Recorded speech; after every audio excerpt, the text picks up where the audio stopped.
The relief supplies and emergency assistances from the government, churches, donor agencies, business houses and individuals have now become talk of the town. Despite their efforts, claims have been made that relief supplies have not reached the worst hit areas in the Southern Highlands and Hela provinces. The people have become victims of a 7.5 magnitude earthquake which struck the Highlands region on February 26th. It has killed over 100 people and the death toll is likely to increase. The damages done to properties and public infrastructure have run into over $500 million kina, bringing the cash-strapped economy down to its knees.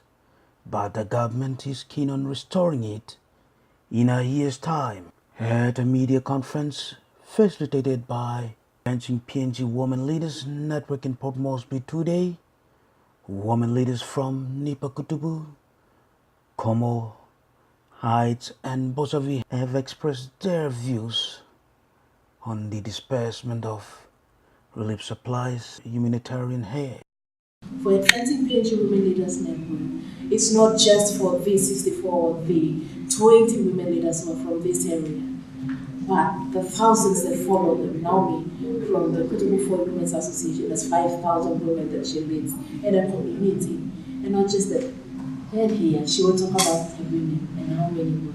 So it's the communities that are impacted. The group has come together because we are concerned that the relief items, relief support must go down to the people. That is our concern. And we want to tell everyone that there is a platform. You know your suspect, your blade, your cup, your territory. We will go right down to the victim. And we prepare to send that in by next.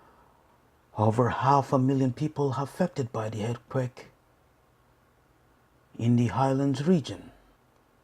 Prime Minister Peter Hornell has acted swiftly after an emergency cabinet meeting and made available 450 million kina for earthquake relief funds. However, the parliamentary opposition is calling on the government and the speaker to convene a special parliament session.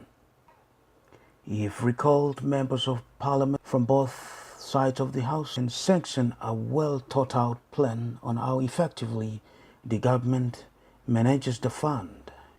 As it is, the opposition describes the government efforts as ad hoc, and there is still a room for proper coordination. Despite warnings by the Prime Minister who wants zero tolerance on abuse of relief funds and supplies, the women leaders doubt it. They say relief supplies have not reached much of the worst affected areas in Hela and Southern Highlands provinces. The relief have come inside. Homes are destroyed. People need tents. They need food, water. How about my women folks?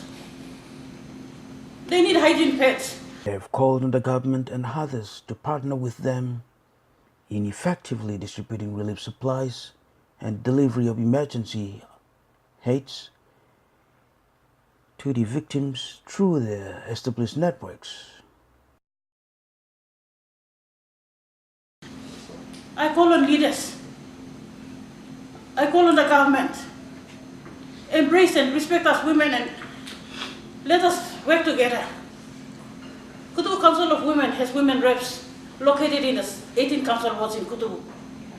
And this network extends as far as Nipa Kutubu district and Southern Highlands as well. The women leaders have expressed concerns that emergency help and relief supplies have not fully reached the victims. Meanwhile, Kutubu Kundu and Digaso Festival is in limbo if the host village is not being restored to normalcy. As the organizer of the event for the last 7 years, I see that the festival, this cultural festival in the heart of Southern Highlands, which is in Kutubu, is very important vital to the people of Kutubu, especially the whole of Southern Highlands. Why? Because the event itself is a mechanism, has been a mechanism in the last 7 years that has really brought the communities, the current earthquake-affected communities, together in harmony to really see the importance of preserving their culture and environment. And what has really happened on the 26th has really affected these very communities that has been part of this very unique event. Festival organizer Saina Jaffrey has called on leaders, business houses and others to help in the restoration process in the lead up to the annual festival in September.